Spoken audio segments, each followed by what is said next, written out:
You know, people often say to me, Alan, if you could only have a handful of plants in your garden, which plants would they be? Oh, it's an impossible question to answer, isn't it, really? But having thought about it, here are what I consider to be my top 7 plants.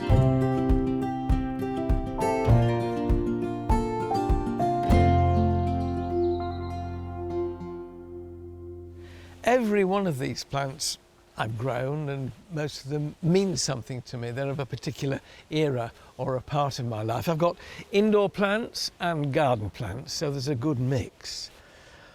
Where do we start? So at number 7, this, the azalea.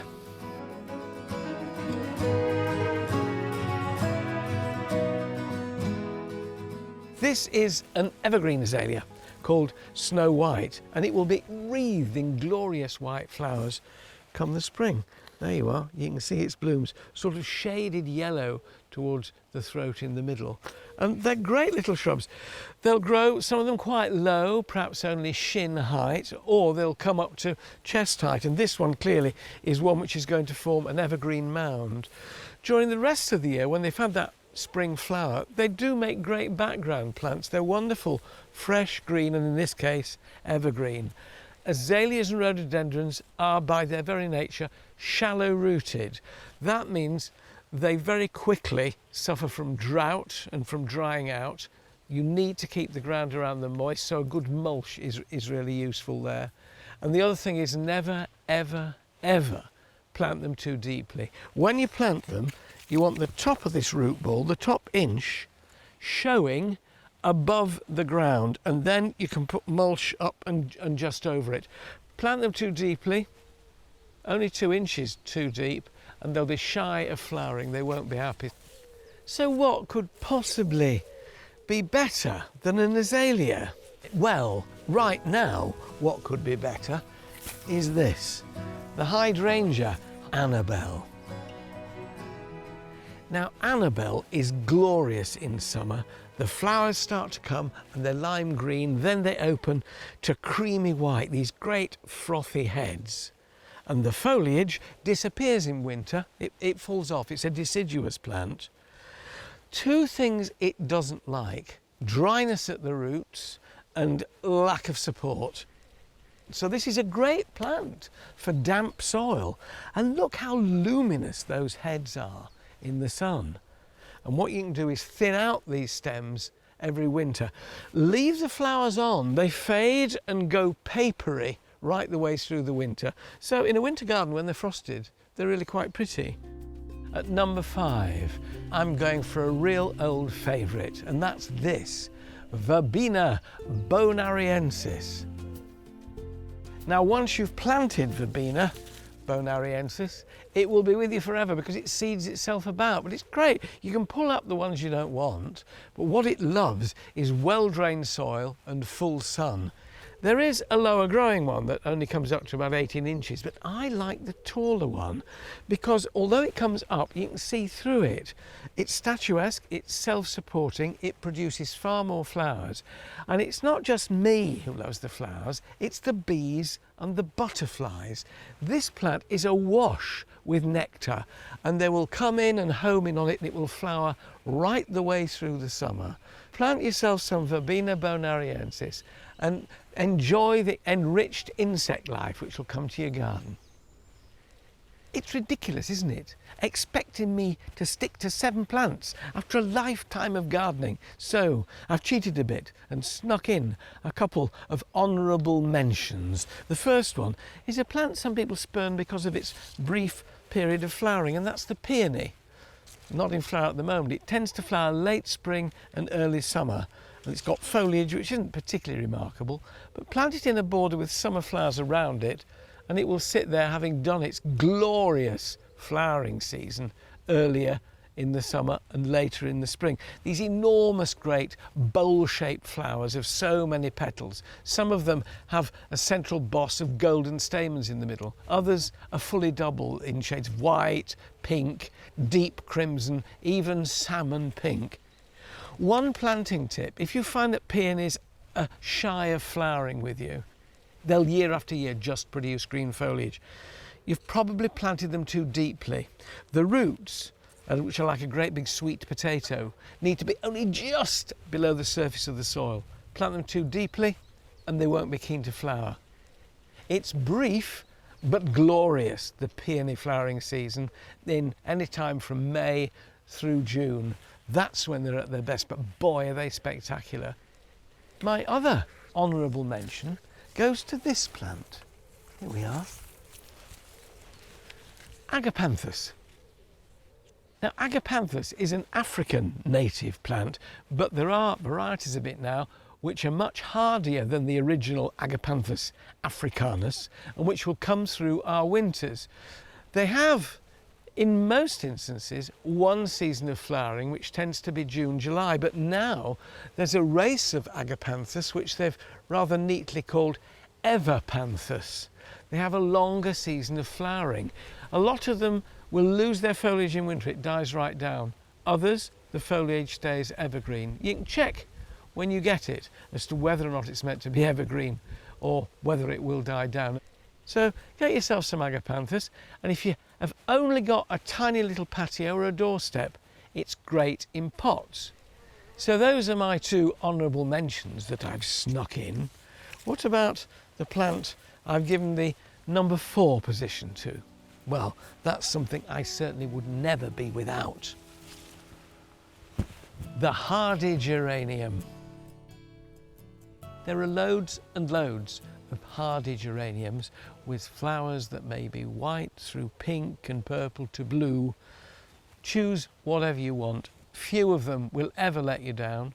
They can cope with sun or dappled shade, some of them with quite heavy shade. They can cope with quite poor soil once they're established, and they make great ground cover, flowering on and off right the way from spring through summer to autumn. This particular variety here is Dreamland, the palest pink flowers. There are creeping varieties that can come right to the front of a border, taller, more statuesque varieties that can be waist high. Check the height and the colour before you buy them so that you know they're going to fit in with your space and your scheme, and then you'll discover that no garden can be without geraniums, the hardy varieties. Smashing. It's a handsome garden plant that needs very little fuss. What could possibly top that at number 3? I would never be without a hosta.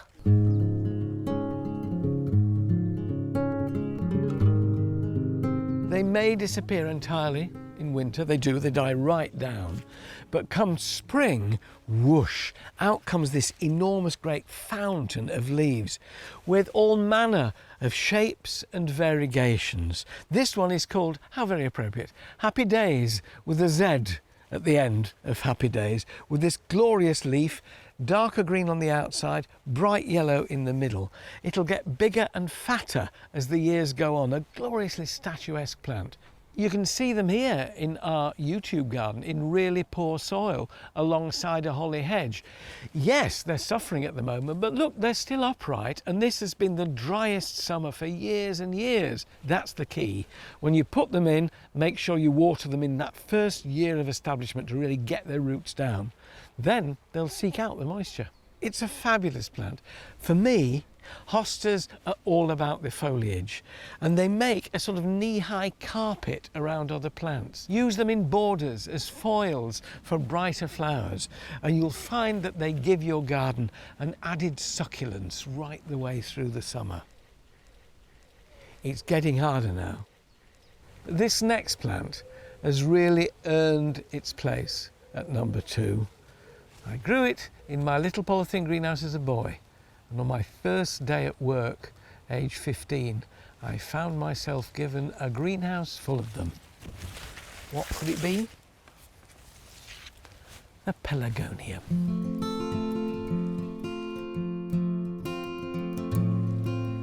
We call them geraniums, but they are, strictly speaking, pelargoniums to differentiate them from the hardy geranium, because this is a tender plant. It won't cope with frost. In London you can leave it outside because the city heat keeps it going through the winter. But this is a plant for bright sunshine, and it flowers like this from one end of the summer to the other. You can see loads more coming.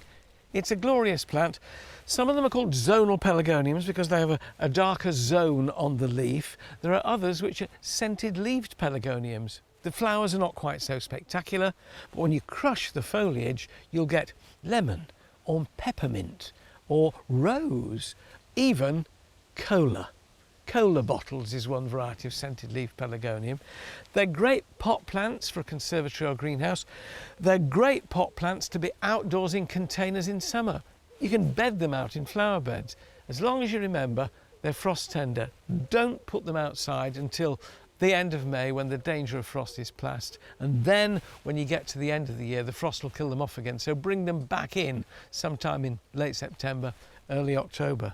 There's something really honest about the pelargonium, and because it dates back to my childhood, well, I've got a great soft spot for it. So having waxed lyrical about the pelargonium at number 2, what on earth could beat it into second place and be first in my affections? Well, I do love Japanese maples. Acer is the botanical name of all the maples, everything from the sycamore down to the Japanese variety here. This is a finely cut variety with greenish leaves that are burnished with bronze as the summer comes to a close. There are purple leaf varieties, dwarf varieties that make a sort of hummock of finely cut leaves. What makes the Japanese maple number 1 for me is not only the variation you get in leaf shape and colour and the fact that it's wonderful when it comes into leaf in spring because it loses them in winter, but they colour up in autumn to wonderful shades of scarlet and crimson and butter yellow. So you get that aspect, you get the different habits, and you get the fact that it's great in containers. Find a large flower pot if all you've got is a doorstep, and plant a Japanese maple in a pot, and you've got this wonderful statuesque plant from spring right the way through to autumn. Some of them will grow quite big over the years, others can stay quite small. I had one like this in a Chinese pot for 25 years. I top dressed it every year just to give it a bit more oomph, but it was so undemanding. Just don't let them dry out at the roots and don't let them get scorched by sun, and they'll be with you for life. And that is why the Japanese maple is at number 1 on my list. But actually, I wonder if it should really be the pelargonium or yeah, the geraniums and hostas. You see, I'm stuck now. If you are going to go out and plant any of these right now, before you plant them, enrich the soil. Plenty of organic matter, soil enrichment, fork it in, be generous because that will hold on to the moisture and coax out those roots to aid establishment. So those are my top 7, but I know that many of you are watching all over the world with different conditions and different climates. So comment below and let me know, what are your top 7 where you live? I'm transforming this traditional cottage garden to its former glory, and the best way to keep up with the action is by subscribing. I'm posting new videos every week.